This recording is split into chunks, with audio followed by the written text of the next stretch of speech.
And you know that this is the Galaxy's Edge podcast where we're talking all things in and around the edge tonight. And if you hear something ticking, most likely it's Dark Ops 0117 Swordfish. How are you, sir? Trying not to explode, if you know what I mean. Yes, I do. The hammer you put down today might save you hundreds of dollars tomorrow. Speaking of that, of saving tons of money, we have Omachi. Hey, how's it going? Always a pleasure to be here. Not as good as Caveman, who kind of reminds me of a young Tim Kennedy right now. All right, hey, old caveman here. Sparky also rocking the mustache. Yes, but I just want to say, Swordfish, you are the bomb. I'm sorry. I'll see myself out, ladies and gentlemen.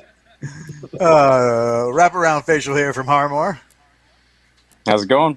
Right on. Ken with, is that a Marine Corps NCO sword behind you? No, it's ROTC, but Captain, ROTC, man! I don't know what to do with that other than to invite Bubba in. We haven't seen him in a little bit. Bubba. I feel so out of place. Out of place inside of an airborne Legion unit, we have Dark Ops 336 Legs. Hey, guys. And our special guest tonight is author and mech construction artist John Bear Ross. Good evening. Thank you for having me. Thanks for coming on, man. Real quick, why don't you drop a knowledge bomb? Tell everybody a little bit about you. My name is John Ross, John Bear Ross. My real middle name. I'm just some dude. I'm some blue collar worker. I've been sculpting digitally since it was kind of a thing for about 20 years now. I started with Reaper Miniatures on their game called Combat Assault Vehicle, or CAV. Right on. My whole life I've just been a mecha head. From watching Transformers when it first came on to Robotech before it was Macross. Used to watch that when we were living overseas. We were dependent, so lived in Japan. Had straight, Tomy Zoids straight from the factory right there off base. Damn. And so it was a good childhood, and came back and got into BattleTech First Edition. And I've just been swimming in steel my whole life. So I dropped out when the clans came in. A lot of people did. Yeah.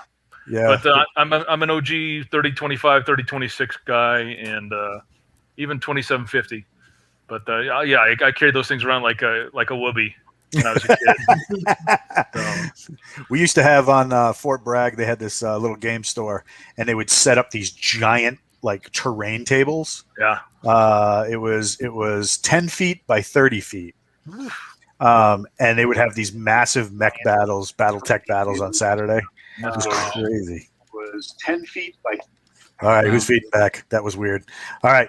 So before we get too deep into what we got going on, Swordfish, give us the down and dirty on Discord. Well, as always, because we got a whole bunch of meatheads in the workout bay, they just keep talking. It's just nonstop. Ken is like a real big talker. If you ever figure that one out.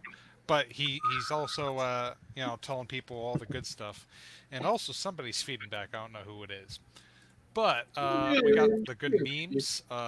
We got Gorlami made a return with some funny memes a bit ago. We also have been talking more about Dark Victory. There's been talk about Savage Wars, the next 3 books that people are all excited about. But yeah, just been a good group of people that have been hanging out, helping each other out. Shout out to Nanban, because he's been very instrumental in giving a lot of good advice and lifting spirits. So good on him, and we appreciate people like him. Definitely. Don't look that way. It's you. Yeah. What's been the channel du jour this week? Yeah, I'd have to say Workout Bay. They've been like sharing new things, new gear, all that stuff. I think there's even talk of getting set up for the 5K run or whatever. And then I know. Tell me that, about this 5K run you speak of. Yeah, I'm interested too. I don't know about it. Besides, I was voluntold to help, so I'm voluntold. Yeah, Voluntold to help. Yeah. Will you be participating? I think Mother Ree, aka Daya, is going to be coming over to Washington to see her son, and at the same time, she's gonna come up to my house and be like, "All right, come on, grab your shoes, let's go." And so, yeah. Oh, she's the dude. main person Sometimes that's the that's motivation you organizing need. that. She's a maniac too. She works out with like all those dudes that cosplay as Spartans from the Frank Miller movie. Huh. Holy crap! Yeah, so Yeah. they're like none of those guys are like strap-on abs or anything like that. They're straight up savage. Oh yeah. Savages. So Mm. I think Yes. that's one of those things where I kind of have to listen to her, or else bad things happen. So yeah, that's what I'm gonna do. I know that Jason is currently over at Dragon Con. which is Dragon pretty Con. Yeah. dope. And I know Mother Ree was going around handing out special patches to all the good little liege and liegettes. Oh, is she rocking Dragon Con too? Yep, that's her stomping grounds. So I think she's probably caught up with Jason over there as well. That's what I saw, I think. And then LS247 Espida, he ended up running into Jason. He just hooked him up with a whole bunch of swag. I think he got a signed copy of Legacies, a hat, some patches,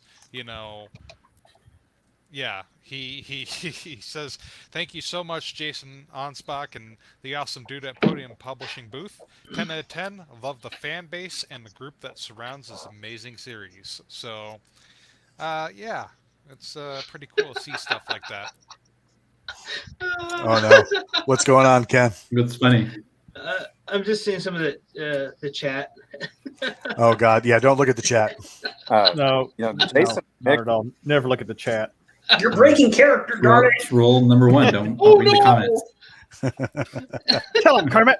This is a professional podcast. You need to get your act together, young man. We even have a professional here. Right on. Hey, just keep that cucumber below the camera line, all right? Kate? Yep. We don't aim the camera south of the equator. That's the rule. So Omachi, I told you guys that story. Oh yeah. Who's our featured insider tonight? That would be Do336 Legs. All right. So What's up, legs. So let's start off. So what's on your wanted poster? I'm sorry, what? Yeah, what's on your wanted poster? it's funny every time. Explain. I'm sorry. I'm a little bit new. I'm a little bit new to the Galaxy's Edge community. If Tyrus Rex was contracted to hunt you down, why would he be hunting you down? Oh, dude, just go with the House of Reason on that one. Yeah. Oh, no. Fuck the House of Reason. I can't. I'm sorry. Like, So Swordfish I'm with. Swordfish's reason is that his computer ticks. Caveman was hunted He's a bomb maker. for copyright reasons against a certain green frog. Gotcha. Give me something. Probably because I'm the only paratrooper liege who can't actually jump. How does that What do you work? mean you can't jump? Look. I'm legs for a reason, guys. Is it one of those Look. ironic nicknames? Yes. It all makes sense now. Mm. Look, he Hey, can't. it works. He can't have slow legionnaires. He can't have women legionnaires, and he can't have weak legionnaires. He definitely can't have legionnaires who can't jump out of a drop pod or a drop transport. So, yeah, disservice to the Legion. Yeah, Okay. kind of got stuck with that one. So, all right. So my It's not next one of those, question. air assault things, is it? Pardon. What was that? Air assault versus airborne. I've never, I've always heard of that rivalry. So A little bit. No, I've actually never heard of that. No. I'm an avid airsofter, but I guess my parents were. My father was a jump master, so All I've right. never really had that. Yeah. So heard of it. the big thing is Air assault guys hate the airborne. yeah, right back and forth because we think of them as dopes on a rope and they think of us as dirt darts. Yeah. So All right. So we know what you would get in trouble for. So I got another question for you. If you were a stock, why would I invest in you? It's like oh dating. God. Oh, Machi, are you trying to fit your own in now? Yeah. Yeah, well, I Well- know his bad part. Now I want to know his good parts. Dude, my first investor took me to a strip club. I have no words. Okay, hold on. Pause the question. I have no words for that one. Okay. Move to the next question. All right. So how did you No, get no, no, into- sorry. I can answer your question. I was just the commentary in the background. Good grief, man. All right. If you were a stock, well, I always get the job done and I always do it right. Hell yeah. That's the only way to go. And that's a worthy investment to me. So how did you get into Galaxy's Edge? So I have been going through all the books on Audible, and I was, I think I was doing, I forget what series it was, but it was just one of those recommended, and it was the very first book, and so I listened to that, and because at that point I was driving 4 hours a day for work. That's just to go to work for 10 hours. So I drive 2 hours, work 10 hours, drive home for 2 hours. Look, you got to make bills. You got to do what you got to do to support your family. But so I go through a lot of books. So I listened to the first one. I said, that was pretty good. And I listened to the second one and the third one and the fourth one. And in about a span of like 2 months, I had gone through just about every single one. And so now every time there's a new book, I'm just waiting for the drop so I can scoop it. Oh, absolutely. That's awesome. So you're all caught up? I am. Yep. I really, really am grateful for the podcast at the end. I didn't know there was a Discord until it was mentioned, and then I tried to find it. And let me tell you, that is an Easter egg hunt. But I did find it, and now I got connected with the community, and it's a lot of fun. Yeah, now you're here. Well, we're glad to have you here. So, which are your favorite books in the main series, and which is your favorite side story for your side book? So in the main series, honestly, the first one, and I know that's kind of a weird one, but a lot of the things that are happening, and I don't want to spoil it for anybody, but a lot of the things that are happening now in season 2 and towards the end of season 1 are all like alluded to in the first book. Like the whole extra level of Ford / like that character, Lieutenant Ford, Ford Wraith. I forget. I'm blanking right now on it. It's Azen, Azen Keel.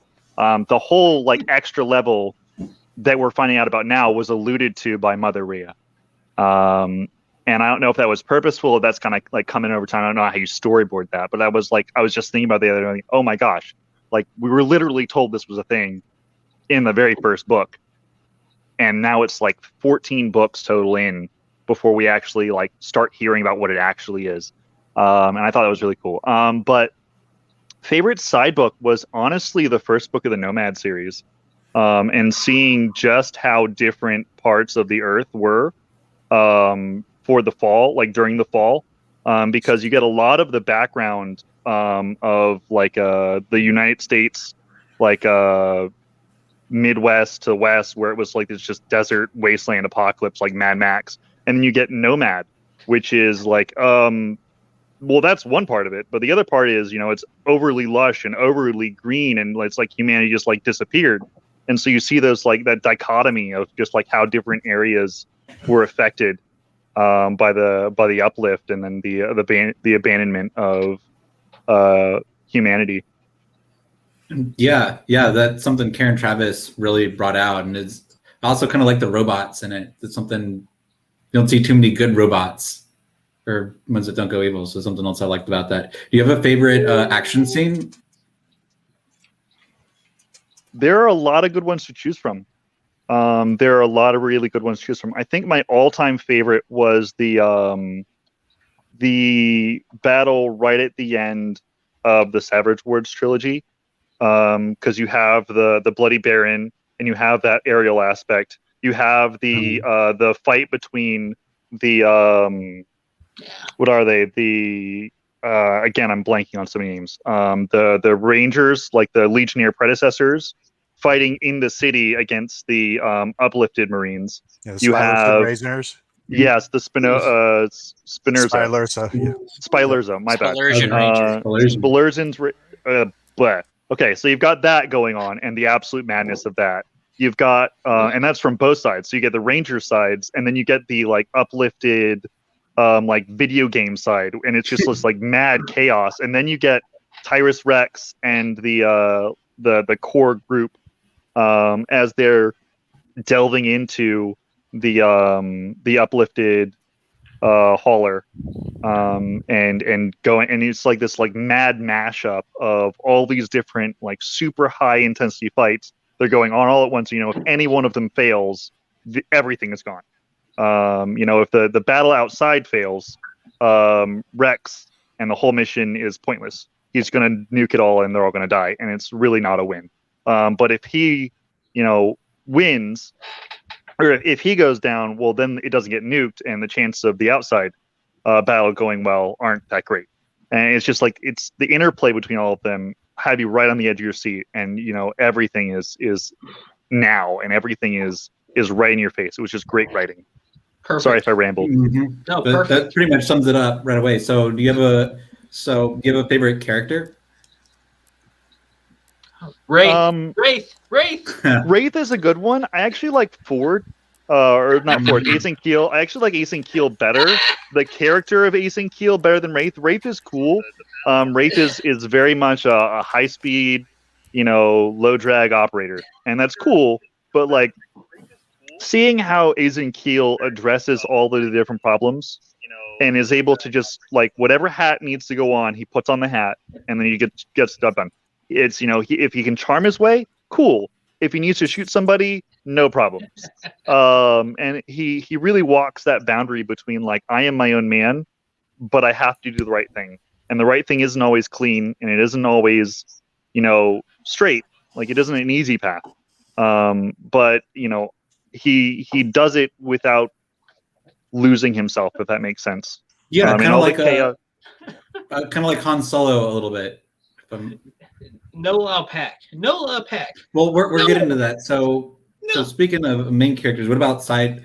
Is there anybody supporting Azen that you also like?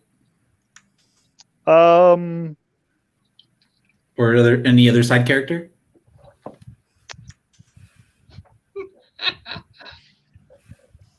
I think you broke him. No, the droid. I'm trying to remember his name because I read a JRS-88. lot. Yes, I was gonna say H88, and I was like, no, that's not it. It's Crash. Crash. Crash is one of my favorite because in the original, like the short story, what is it, Legionnaire or Tin Man. Tin Man. Tin Man? That's what it Tin is. Man.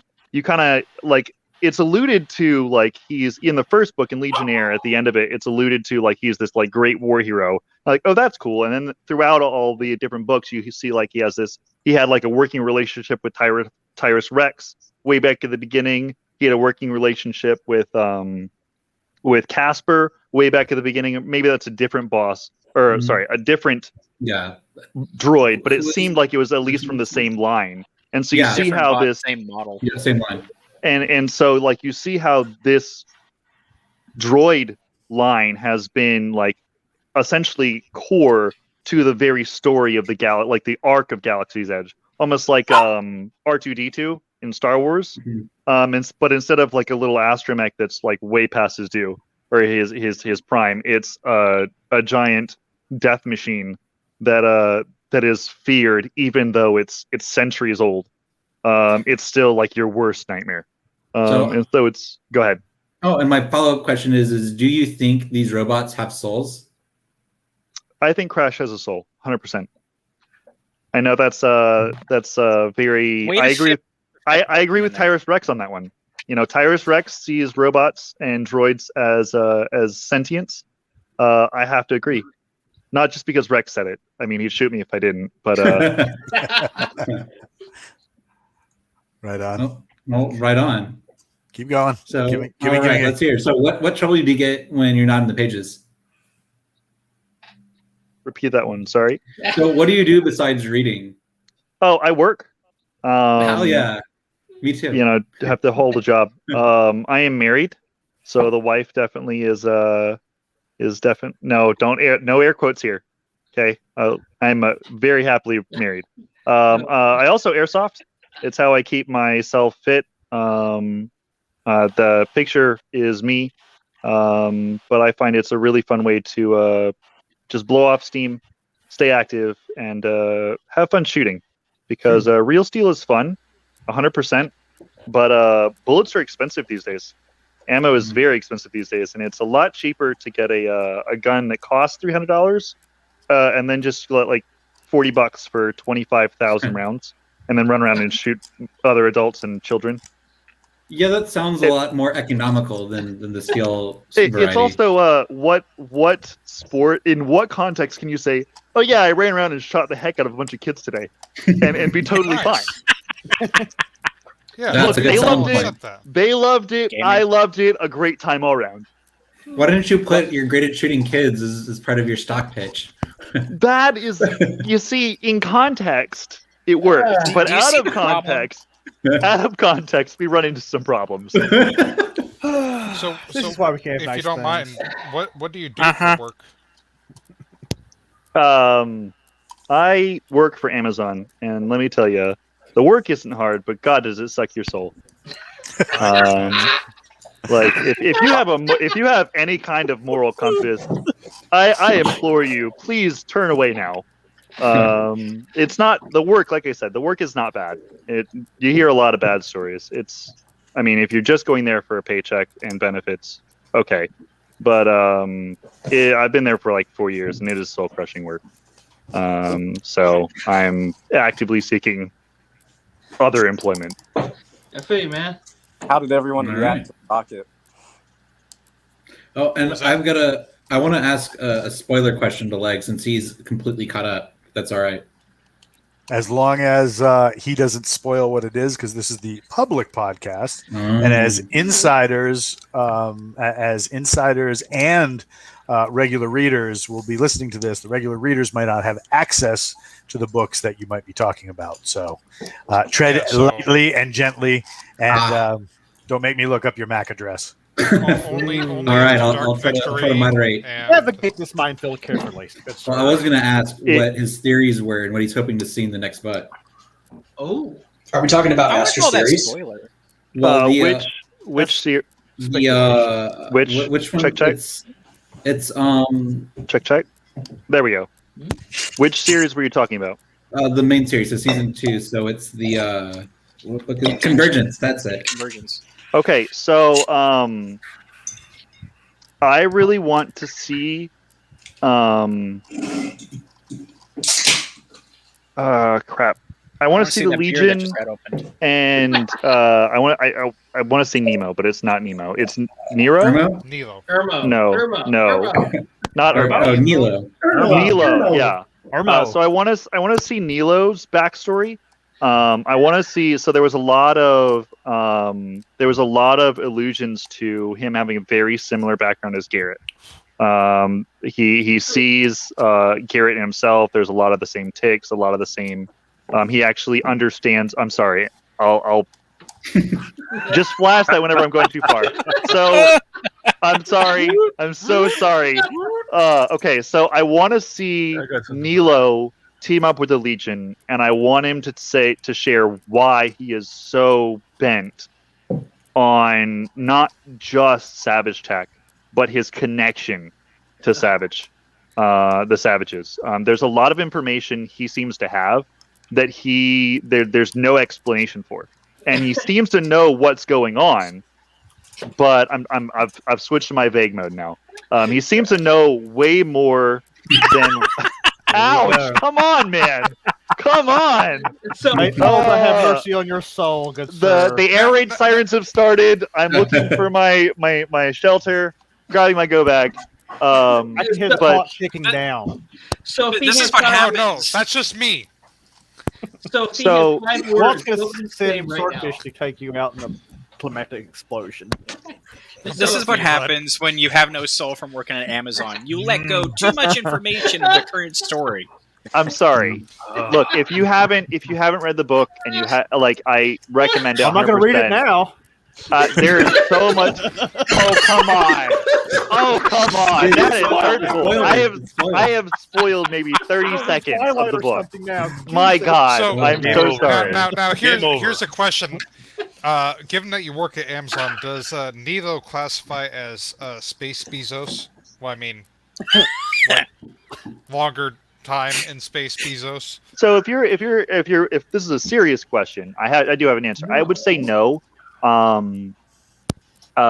Nilo definitely has a lot of assets. He also has a but lot I of think hair. that is also true. He's also young. Although we don't actually know how much hair Nilo has. We haven't had like a really fantastic description of Nilo. No, they so, can't be the you know, space because He's right. Bezos, his But- spaceship. but looks I like a will flying say- penis. I don't I think will Nilo's ship looks like a say flying penis. that Nilo is, for all of my hate of Amazon, and it really is hate. For all of my hate of Amazon, how he built his company is not something I have an issue with. But Nilo is a very different beast in that it seems that he is driven for a very specific purpose, and it's not making money. I don't think Nilo gives one iota about the money. I think he has lots of money, but I think he uses connections and information far. Yeah, that's something I agree with you on. He's personable, and he can bring out he can make someone better than they can be by themselves, and that's a rare characteristic. So now I'm going to take our blunt force segue and transition into our main topic for tonight, which is we wanted to talk a little bit about armor and armored assets, most notably mechs. Hell So yeah! So to do that, we have Mr. John Bear Ross in here, who is pretty much an expert in checking and creating mechs. And the reason that I say that is that he might be doing right now a Kickstarter where he is creating his very own mechs and mech miniatures. So real quick, John, can you can you go into what you feel, because you said you were into BattleTech, you love stuff like Macross and all that jazz. What goes into a superior fighting mech? To me, it all depends on what tech level you're dealing with. But I mean, if you're dealing with super duper stuff in the future, you can do whatever you want. It's basically fantasy at that point, like Arthur C. Clarke said. But I want to design stuff that DAT can pick up and say, yeah, I could see that happening in 100 years, 150 years, near future stuff. So I want the plausible. Pat Labor, that was an anime series that looked great. I want something functional. I don't want just, how does that knee bend? It has to be able to function. I work with machines all day. I'm a millwright by trade. I'm a hobby machinist on my time off, and I also collect firearms. So things have to move. Things have to be in rails. Things have to be captured, pinned, swaged, welded together. So I go for the functional. So I do have a question for you, John. Yes, sir. So you said you're a fan of BattleTech. Why is tell me what your favorite mech is, and why is it the urban mech? No, Come on, man. The Irby's cute, but I was always an Archer guy. I don't know why. I mean, those LRM-20s. I think I fell in love with the Archer because, like I said, Robotech. That scene on the SDF-1 deck where the Gladiator. Tano Circus. Yeah, right? Where the Gladiator basically punches through that Zentradi battle pod and it explodes. Yep. I fell in love instantly from that scene. I like that close combat mech that can just tear armor apart. So, and they got little clubs and stuff, and they carry the gun pod, the G11. But I always liked the Gladiator. That transferred to the Archer when it ported over to BattleTech. So are you Nice. in contact with Bullrack? Am I in contact with who? I'm sorry. Bullrack. I don't think he's on Discord, are you? I'm on Discord. I haven't really explored. I have my own server I'm running. I have a couple others in Imperial Knights, but I haven't delved into the depths of your guys' server yet. Gotcha. Okay. Well, if you stick around, we'll show you around. Cool. I for a while, and I couldn't really wrap my head around it until I figured, hey, it's just like the old BBSs of yesteryear, except I can attach pictures and do GIFs and emojis now. And once that happened, yeah, it clicked. I used to be on. Hell, I went to college first time, and that I learned later it was that fall of '93, the endless internet, where everybody got on the internet, right? And that's when I first got on my first BBS, and from there it was one big time waster after another. God, it's almost been 30 years. I'm an old man. Yeah. Mm. Kevin and I was born in 92. Yeah. Dear Lord. Yeah, luckily used you to were be born in Snapper. 92. Yeah, I used to be the young guy at work, and now that's gone. Those years are gone. But it's okay. Man, I sold them for a good price. Wait a Yeah. minute. You were born in '92. I was a freshman in high school. It was my Come junior on, year. guys. I'm glad I'm not the youngest guy in this room anymore. Holy Yeah. crap! I feel old. yes, pretty sure I'm the youngest wait, one. am I the youngest? How old are you? I'm 28. Oh, Nah. geez. Yes. You made it the same. Yeah. How are we All the right, same age, well, but you look like you're 38? Yeah. Well, Yeah. why don't Oh you? my Well, why don't God. You look good That's for how 40. you get How about that? banned You from the look- podcast. For 40, Where's you look the great. Oh, where's yeah. the tactical nuke? I am too young to Where's be the pocket called nuke old. thing for that one? Oh.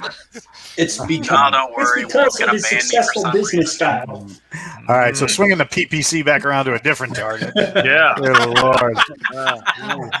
So, when you're designing mechs, right? Yeah. So, one of the things that we noticed when we were taking a look at what you got going on, especially with some of these like really awesome pictures that you sent, Yeah. you have these great like magnetic points where you're using glued-on magnets and then what looks like washers Correct. to interchange weapons and stuff like that. Yeah, Is nice that and low-tech. interchange?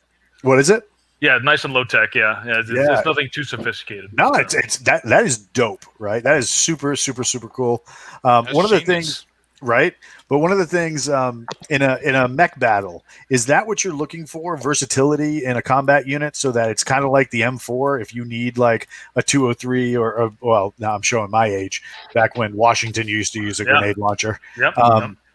But like if you have to throw on an M320 or you have to throw on a shotgun attachment to breach a door or something like that, the all those different handrails now are very modular, and you can build the weapon you need for the job you need to accomplish. Is your mech designs the same way? Oh yeah, it's basically one of the main themes of my design is modularity. I mean, you go find my Instagram. I hashtag it all the time, modularity. I don't know if you can zoom me in, but because I have those same things here. No. His On picture. him, Oh. on him, he's got a model. Yeah, if you Gotcha. zoom, yeah. I have the same, but that that's pops dope. off, and Huh. and I have more here. Here's a round missile launcher, Oh, that's dope. and then there's Oh wow. That's Wow. awesome. nice cannon right there. So. And is that the model you're running for your Kickstarter? It is. This is called the Viper suit. It's the Viper suit is a corruption of variable payload raider. Basically this is a piece of construction equipment that's been pressed into service in the outer colonies as a weapon of war. So it's like taking your cat or your diesel. The Caterpillar D7, and like the Israelis do, they armor them up. But if you were to put turrets and saw blades on them, so Do they come magnetized, or do we have to add that feature ourselves? no, you have to do that yourself. From what I'm doing here, and if I can explain a little bit as far as what the Kickstarter is trying to do, it's 3D printed. I'm not selling you a physical product. I've like I said, I've worked in the industry for 20 years. The chokehold or the choke point has always been, I sculpt the blueprint. Somebody else prints it on somebody else's machine. They take it to a mold maker. Mold maker has to, either make it in tin or resin, and then it has to ship back to the original manufacturer. They take orders and distribute it from there. I'm cutting all that out. I'm sorry, middlemen, but I'm basically going from designer to somebody with a 3D printer at home. So I'm selling data. It's all data. I'm not selling a physical product. So to get back to your question, yes, you will have to 3D print this, and then you will have to glue the magnets on. Just like at that point, it's just a model kit. But you're going to put the magnets on. You're going to put the washers on. You'll magnetize it yourself. But the joy of it and in the self accomplishment is you're making this from the electron up. This is yours. Yeah. And knowledge is power. We do actually have a batch of people in the Discord. Collector is one of them, who do 3D printing. They do mass production 3D printing for like Beltec, all the stuff like that. They also do model painting. So if you want to get in contact with that, with him and a couple of other people, they can definitely help you work something out. Very cool.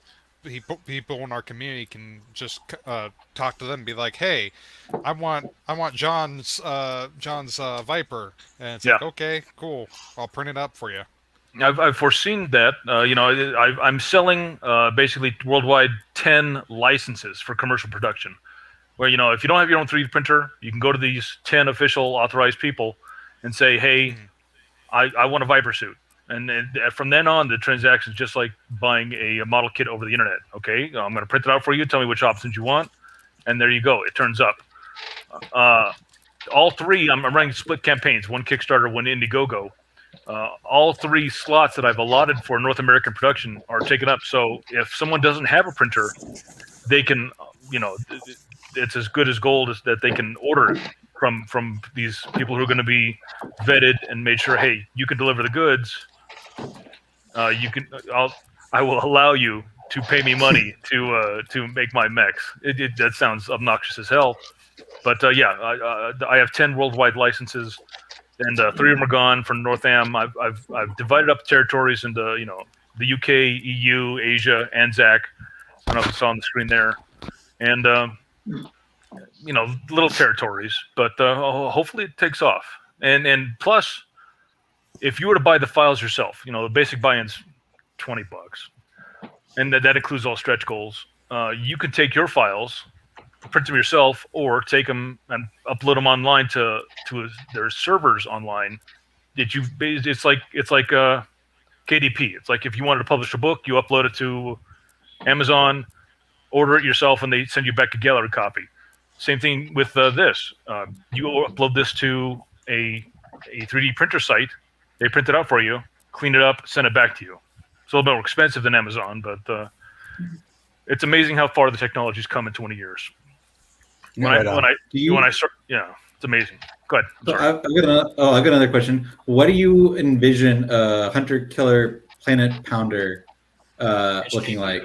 HKPP. If you're familiar with that. I'm unfortunate. I have to apologize. I know Nick and Jason. I'm a writer of my own. I have not read anything beyond what you see around the edges with the memes and on the Facebook group, because Walt can back me up on this. It starts to cross pollinate, and I don't want their goodness creeping into my badness.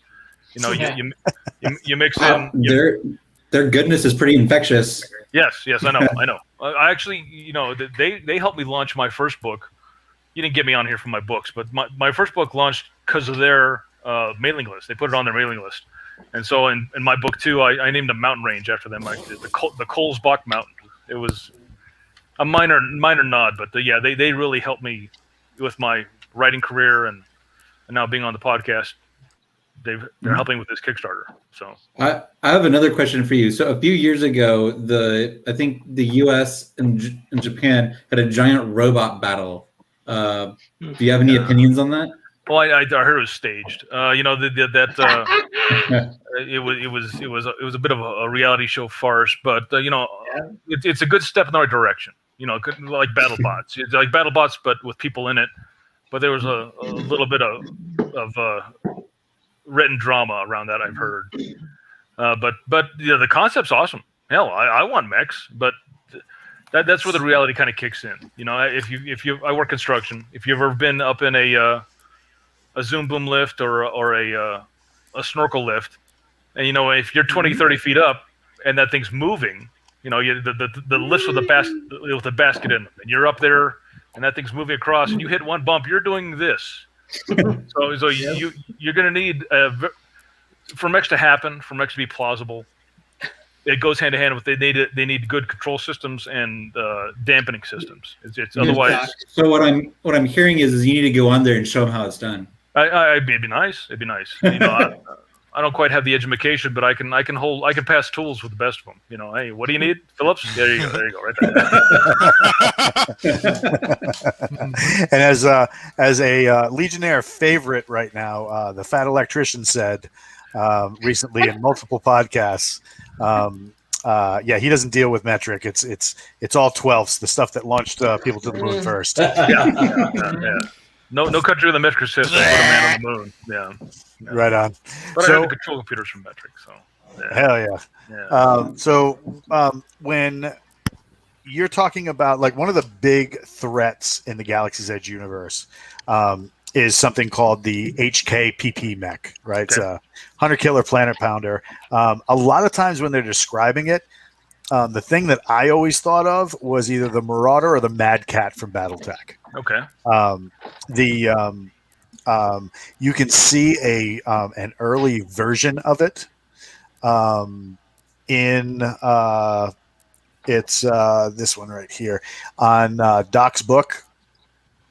So it's basically a pod with outboard weapon attachments, weapon wings, bipedal.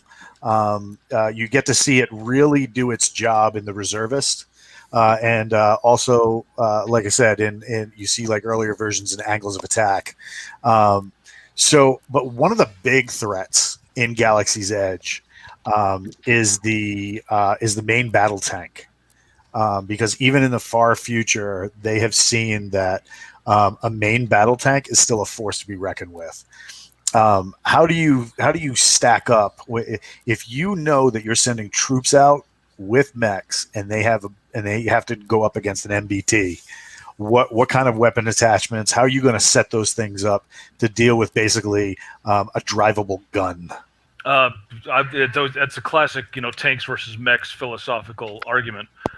Basically, your mechs, I envision them as shock troops. How do you scale complex terrain, built-up areas?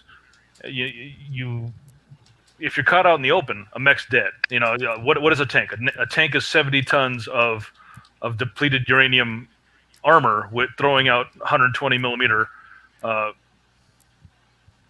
Depleted I forget the acronym. arrows. Yeah. But the discarding sabot penetrators. But you need built-up areas. You need the cities to draw them in, and other than that, a tank still a big gun out in the open is still going to win every time. But to me, a mech is a more specialized tool for specialized missions. So, same thing with power armor. Same thing with things of that sort. If we're talking sci-fi, out in the open, a tank's going to kill you. But yeah, in built-up terrain, or we're stuck here on this floodplain planet. That where the mountains are slowly dissolving in the seas, there's lots of rolling hills, folded gap and stuff like that. Mechs aren't going to do as well as tanks. Tanks are made for stuff like that. But if we're on... Go ahead, sorry. Oh, to follow up on that, what about like in space? Would a mech... How would a mech, in your opinion, function in that environment? It'd be awesome. It'd be like an astronaut with a large EVA backpack on them. They need to be mobile. I mean, you like a Gundam. Yes. Kinda. Yeah. I've been trying not to say Gundam this whole that. time. Well, I wouldn't say that. But yeah, it's all a matter of how do you move something that big that fast, and do you need legs in space? Not really. you need thrusters. So you only need manipulators and hands and swords when you're up close. Gundam takes care of that because you're all stealthed out until you're within visual contact range. That's how they explain that away. But ultimately, I've been through this a lot with a lot of people. Ultimately, your perfect battle vehicle would be a stainless, a perfect sphere with maybe a tiny emitter on the front, no shot traps, nothing to catch, and maybe a thruster in the back. But that's boring. Who wants to look at steel ball bearings floating through space, shooting lasers at them? People want mechs. People want their giant power fantasies. So after a while, it's just the rule of cool. Do you want cool or do you want hyperrealism? We can do micro nano spheres doing kinetic kills all day, but where's the drama? Right on. Yeah. So in a lot of Galaxy's Edge, especially some things that we saw in some of the Tyrus Rex series, we caught some versions of it in some of the Outlier series, and now we're starting to get into back into an area of space called Synasia, where mechs were all the rage, and the samurai mech was king of them all. It's often described as like something ginormous, kind of like you would see in like Pacific Rim. What are the kind of mechs that you're designing? What are the size scale? I mean, we saw that in the Kickstarter page. You had pretty. Well, I'm just trying to find it because I buried it. I got Waldo. Waldo here is my reference figure. I'll put him in between the legs of this Viper suit. Oh, there we go. So, but per scale, this thing would be about 18 feet tall. Oh, right. I do my stuff about 156 scale. So that's like a normal 5'11" guy in helmet and boots. He's standing on a little base there, but so side by side, he'd come to this thing's knee if it was proportioned right. Yeah, but that's how I see it. I want my mechs to be able to hide behind houses, under overpasses, stuff like that. I mean, you could have 300 foot tall Gypsy Danger, and that's cool. It's all about what universe laws you set down. Just like fantasy, the magic has to adhere to its fixed set of rules. With mech stuff, it has to be consistent all the way through. So you can have big stuff fighting each other, and you can have little stuff fighting around them, kind of like 40K with Titans and Knights, but they have to be able to interact.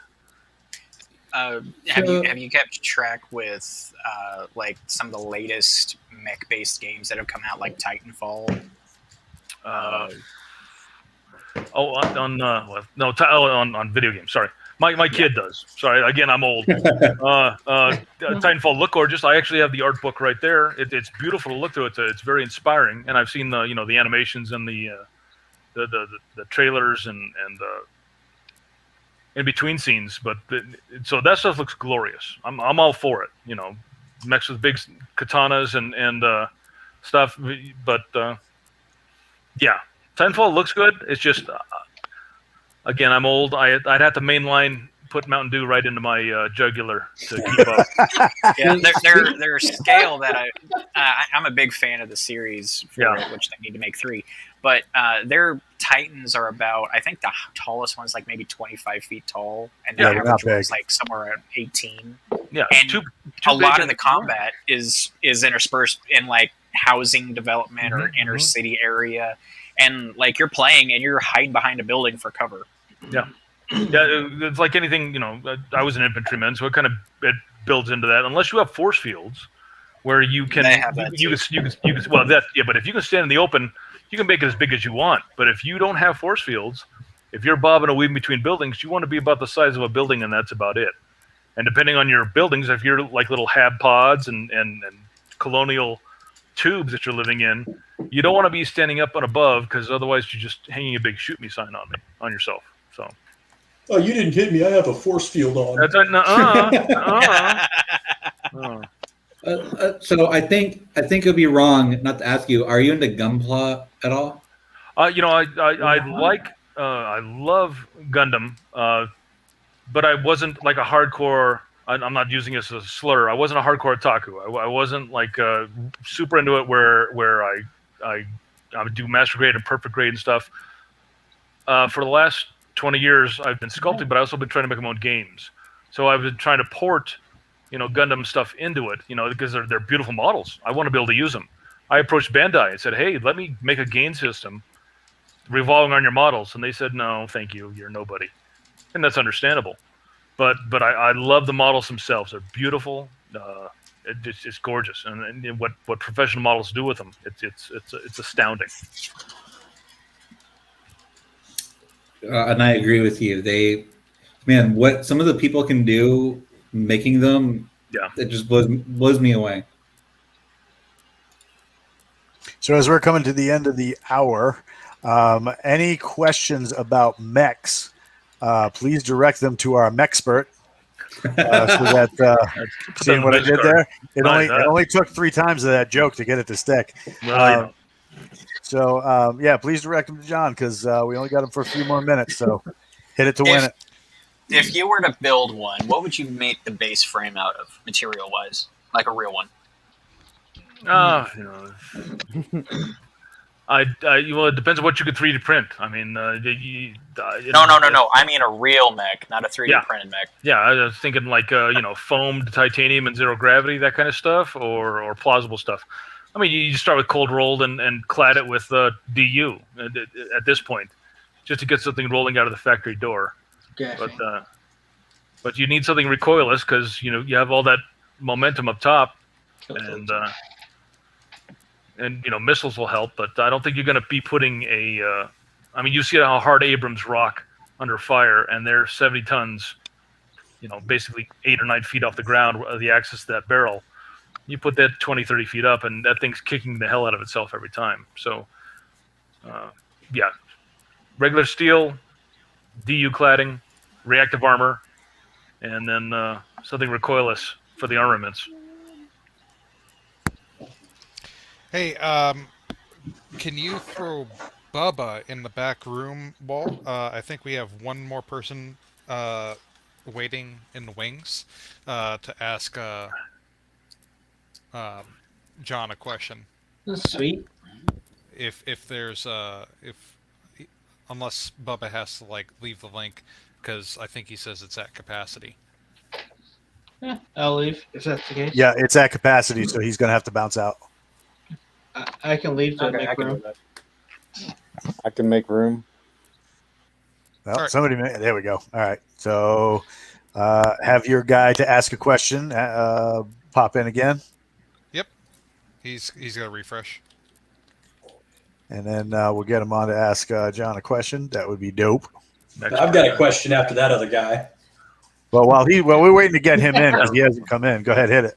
All right. So, are you familiar with the tabletop and lore of the game that takes place in the 41st millennium? I'm not saying its name because I don't want this channel to get hit with a copyright strike. I'm familiar with it. Yeah, for the lawyer goblins. As long as nothing's animated, we'll be safe. I'm actually a Knights player. Yeah, that's what actually got me back into the game. I started Rogue Trader, 2nd edition, 3rd edition, got out, came back in the 8th edition, and I have Knights all over the place. You can't see them, but base. Yeah, I'm a Knight guy. Me as a Knights guy. What's your opinion on some of the Imperial Titans? And if you know what they are, what is your absolute favorite? I dig them. I'm not, but I run Questor Imperialis, so I am not licking the cog. I refuse to bow to the toasters. So it's me and Big E all the way. I don't need the Omnicide. The Omnicide to me is heresy. How dare they? How dare you, sir? Yeah, that's the tech priest in the room. How dare you? That's right. So Titans are cool. I think I love the concept. Warlord, basic Warlord is cool to me. I actually started with Adeptus Titanicus back in the day. So I like the old Beetlebacks, but nowadays, I guess I had to say Mars Pattern. I like Lucius Pattern Warhounds. Lucius Pattern Warlords, all right. The new War Master's pretty neat.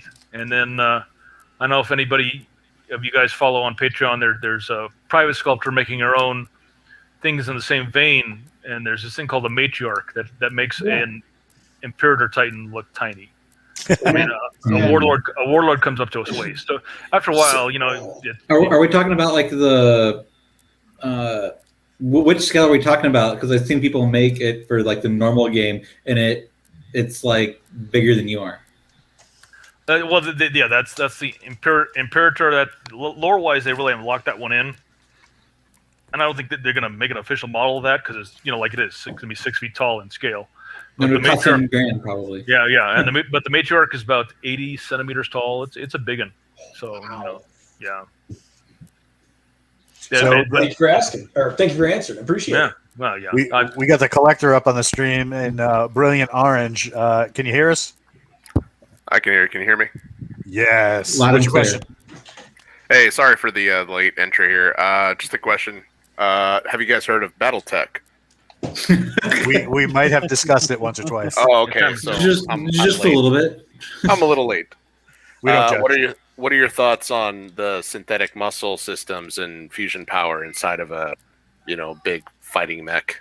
Why not? I mean, the Myomer technology it's reality is slowly coming to meet fantasy. If we can get a fusion reactor going, that'd be awesome. Because I like meltdowns. I mean, Stackpoles. Yeah, meltdowns feature heavily in my own fiction. So who doesn't love meltdowns? It got hot under there. Yeah, but I'm all about whatever gets us moving. Yeah, so I don't know if you ever saw the original BattleTech blueprints. Back in 88, 89. I got some of those. Yeah, that's gorgeous. I had the Warhammer on my wall. But they had the bundle. You have the basic the basic frame. This is even before Endosteel, but then it's wrapped with Myomer to make it look like almost like an abomination of like a T2, where living flesh over endoskeleton. Right. It's pretty neat. I hope it happens. God, I want. I mean, look at these little chicken wrists. I want to have fake arms. I want to put this brain as broken as it is into a new body. So yeah, I'm all for it with the fusion reactor if I can. Sure.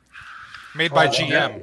Yeah. Well, I'm more of a Toyota guy, but yeah. Let's go General. Toyota. Nissan, guys. Yeah. Nissan. Oh no, that's like the Chrysler Japan. No, thank you. Yeah. I'd say General Electric would be better for making you a totally awesome robot body. I mean, they made the GAU 8. Yeah. What? Have you seen the 3D printed arms?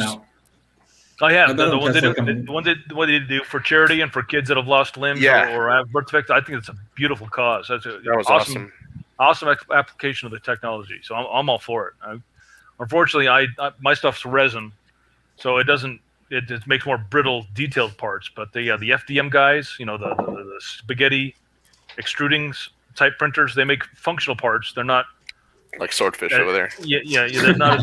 They're not as detailed, but they can function. And so kids who want a Tony Stark arm or a Captain America arm, I love it. It's glorious. I don't want to side thing, but I've seen the technology go from making wax to 2,000ths a layer on a $250,000 machine the size of a Mercedes to I have one up there. I have a busted one down there. I mean it's like microwaves. When they first came out, only the rich could have radar ranges, and now they're $30 on a Black Friday special at Walmart. Yeah, if that.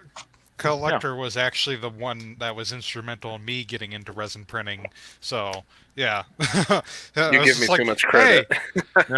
Hey, you helped me get going. So yeah, resin's gorgeous. I mean, I don't know if I can plug because I don't get anything from them, but the Elegoo Saturn.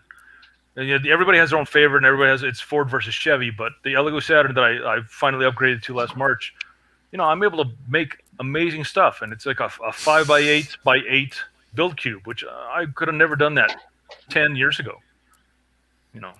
It's amazing how far the technology's come, and I think there's gonna be one in every home eventually, just like microwaves. I got a Cubic and a Mars, or not a Mars, but I think EPAX. Yep. EPAX 10 or EPAX, yeah. They're 10-inch screens, right? EPAX. Yes. I think Ken's showing off his sword. Yeah. Oh yeah. Ooh. Do you want to tell us about it? Texas A&M University from Solingen Jury, nickel-plated sword. So I can pass this down to my grandchildren, and it's going to be okay. And it has a place for 4 generations of people to pass it down. So when I was at Texas A&M, they had people that actually had swords from the Revolutionary American War, sabers, that would actually wear them in uniform. So pretty neat. Nice. That's awesome. This one is a lot more recent, like 1910. So this is an old war saber, but it's not for cavalry. If you look at people who had the cavalry sabers from the Revolutionary War, they're a lot more thicker, and they are allowed to wear them in uniform. This one's 1846. Could you use it in battle? Yes. Some of those people that actually had them were used in Revolutionary or Civil War. Now, to segue back, I think Ken, if he was to build one of your mechs that you're making with the magnetic attachments, could you model a sword, a cavalry sword for him? Sure, why not? But going back to the game that can't be mentioned, my even in my fiction, I have giant mecha chainsaws. So the chainswords, vibro swords, plasma swords. I like my stuff evolves around gladiator matches. So do you have any models to show off of that? I do. If you go on Cult 3D, I don't want to show you my butt as I stand up. Come on. Well, let's see it. That's a cost. No, there, Ken. Ken. Put it away before somebody gets hurt. Anyway, if you want to show the model, I think everybody would be interested in that. I don't think I. Well, you had a buzzsaw a minute ago. Buzzsaw attachment for the arm. Oh yeah. I'm sorry. I do actually have a rotary. This is supposed to be like a chain glaive. Cool. I sculpted that. It's supposed to spin and do that. It's magnetic. But that's on the smaller knights, the Armiger class. I've made custom. I'm going to stand up, screw it. But I've made. There we go. Look at that seat. That's a nice seat. That is a really nice seat. I'm impressed. So chainswords, right? I'm back. Sorry. So here is your Viper suit, right? Ooh. And here is one of the chain swords I've made for the larger class. So you can imagine this happening and that going through and exposing fresh meat in there and I'm all about the burr. Yeah, the chain sword goes burr. I love it. Hell yeah, you betcha. Harmar, Sorry to get do up you like have that. any questions?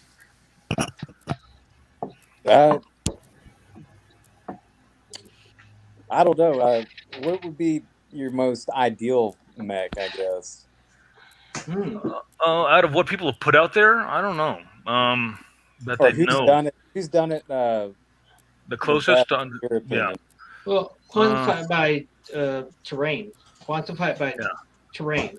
Are you in a city? Are you in an open plain? Are you in the mountains? I found in I've been at this for a while. I found the guys that have put the most research and thought into it are guys up in Canada called DreamPod 9. They do heavy gear. Yeah.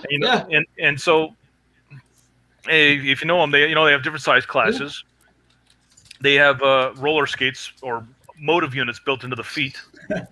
It's not all it'd be beautiful. So it's not all about just stomping across the battlefield. Most times that's not going to happen unless the trains were rough. They're moving. They kick in their little wheels and go. And so, I think heavy gear has gotten the closest to what I think is realistic, if you can call mechs realistic. But there you go. Look at that beauty. That's good stuff. Oh man, I'd love to hear your commentary on the collector's mechs. Oh, I see a new school Marauder there. I see a few things, but Warhammer the Crusader. quality. Yeah, the quality of my crap camera. Well, Sorry, guys. Not to worry, but hey, that's gorgeous. Are you in Croatia? What scale are those in? Or is it Those are N scale. And scale? Okay, cool. There are So- some so- different sculpts from different artists online Okay, cool. that do resin prints, All just right. like you do. Very cool. Yep. Probably better. But yeah, that's awesome. Well, I think your mechs are the first ones I've seen where they got the cool magnetic hardpoint attachments. I mean, Yeah, that's then really again, cool, man. It's pretty common, but it's stuff you can get at your hardware store or online. You can get 100 packs of them online. They're 8mm neodymium, however the hell you pronounce that. 8mm by 3mm magnets. Make sure your poles match up, or if you don't care, just put them on washers and just glue them in face. The nice thing about 3D printing is I'm able to sculpt the footprint of those things in, so they pop in little slots and pockets all around the mech. So glue in magnet and then click it on, and then you're ready to go. Sounds pretty easy. I think Legs had a question too. Legs. I had a question, but it was about the Myanmar polymer. I know my original question was going to be, as we're approaching science fiction, I think Arthur C. Clarke really hit the nail on the head. As we are approaching science fiction, a lot of those things are becoming reality. Like Myanmar polymers are almost now. Yeah. Like we're right on the verge. We've been working with that stuff for decades. So my question was, if you were to design your mech today, how would you make those parts move? How would you power that? I mean, I know we had, brief touches, but like, would you go like hydraulics, or would you try to wait for more of those, the electrically, Synthetic muscle. yeah, that kind of stuff. Because like that, yeah. we have stuff like that today, but it's just not great. What would you use for your powerhouse? Would it be like a diesel engine? Would you go with a jet engine? Because I mean, right now our tanks right now run on jet engines. We've switched away from diesel. We've switched away from the standard. We have, but like the Leopards too. They still like their diesel. So that's a Ford versus Chevy argument too. But yeah, if we're going to scale it up from current technology, you got to stick with what you got. I think Myanmar's is nice, but until it can, pick up a tank and flip it, you're kind of stuck with what can pick up a tank and flip it, which is hydraulics. But you're going to need the proper application, and that's more of an engineering problem. But as far as power source, sure, kind of like today's construction equipment, it's diesels turning electric motors.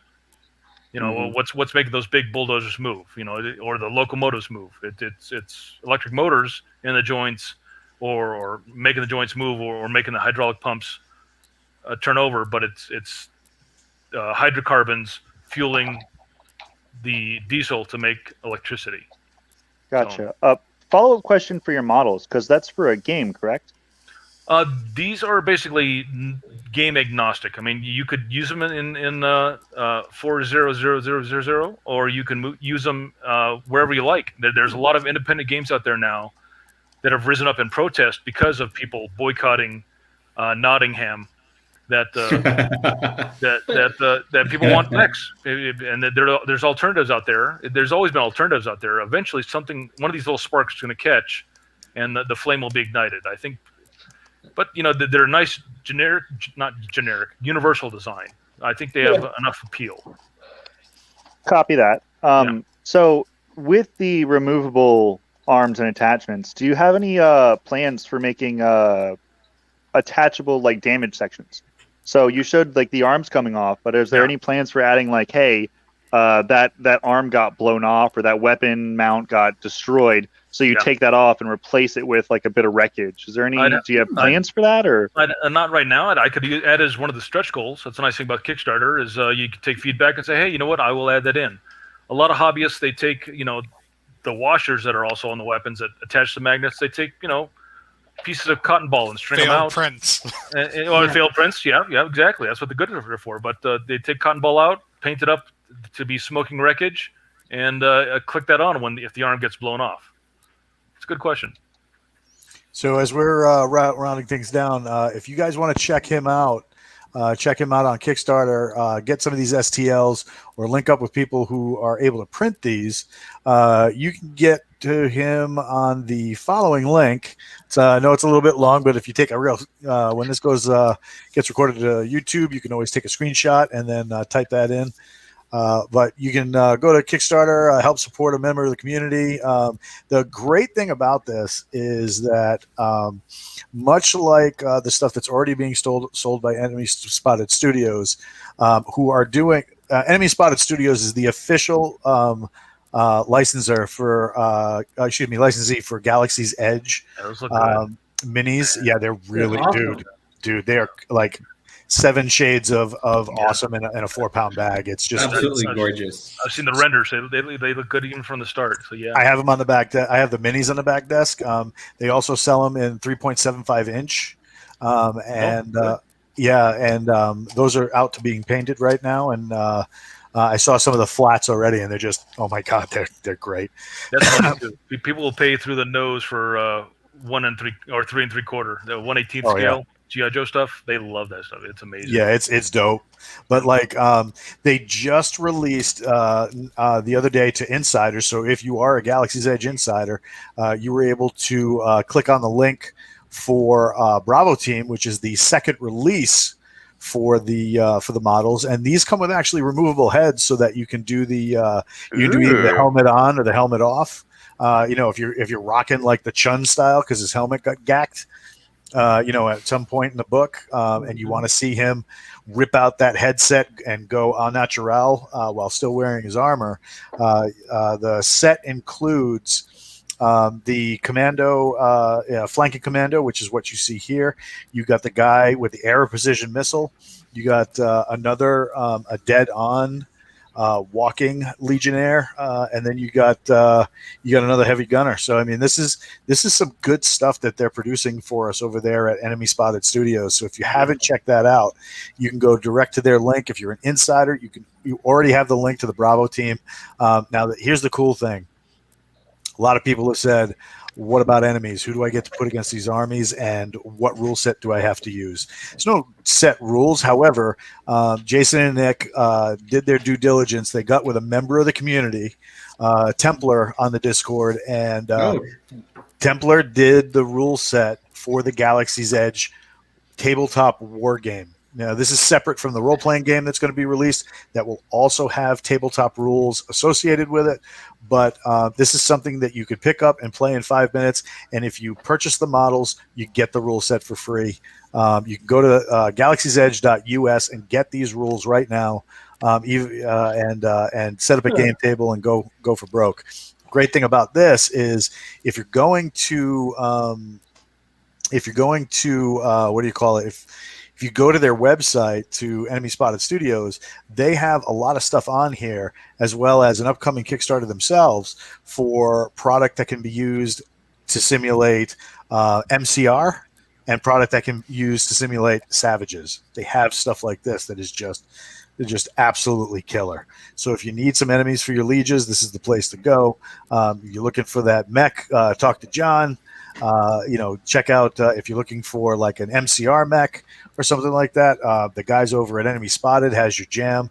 Now, a little while ago, we had Ken showing off a sword, and real quick, we just wanted to make another quick announcement that very, very soon, Adam over at Blood Eagle Knives is going to be releasing the official Galaxy's Edge combat knife. Finally. So, yeah, we've seen those. They're being holed and putting handles on them now. He just got a new set of Kydex for the sheaths.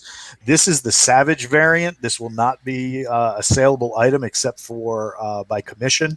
But this is what we're going to do is a one night coming up. We will, when this knife shows up to the house, we can do a live broadcast where I will hang a big thing of pot roast outside. do the cold steel test. And I will mess this thing up. Now I will preface this. Steel test. Yeah. Right, I will preface this by saying that I have been, This is not something you should absolutely try at home. Adam is He's a Adam professional. Adam is making real knives, real steel with real edges. He sent me videos of him cutting big securing straps for horses with these things. So they are deadly sharp. This is not a toy. It's not for cosplay. And I've been training in various knife specific martial arts for close to 30 years. So when we do this demonstration, just know that this is not me just whacking a big knife around in the backyard. And this is not something that we endorse that people should try. So, One additional preface is you sold me. Adam Where can I buy one? What is the downside? You just kept telling me the upsides. What's your problem so far? Adam has actually stated that he has made it a practice to not sharpen the knives until he's about to put them in the box, because he's actually made the mistake where he's sharpened the knife, went to grab the knife, and came back with his hand with a deep cut. So one other question, John. What is your tag on Discord so that people can tag you if they want? I'm pretty simple. I'm all across the board. It's what it says right there. John Bear Ross. Just take out the spaces. John Bear Ross. At John Bear Ross on Instagram. I quit Twitter. Screw that.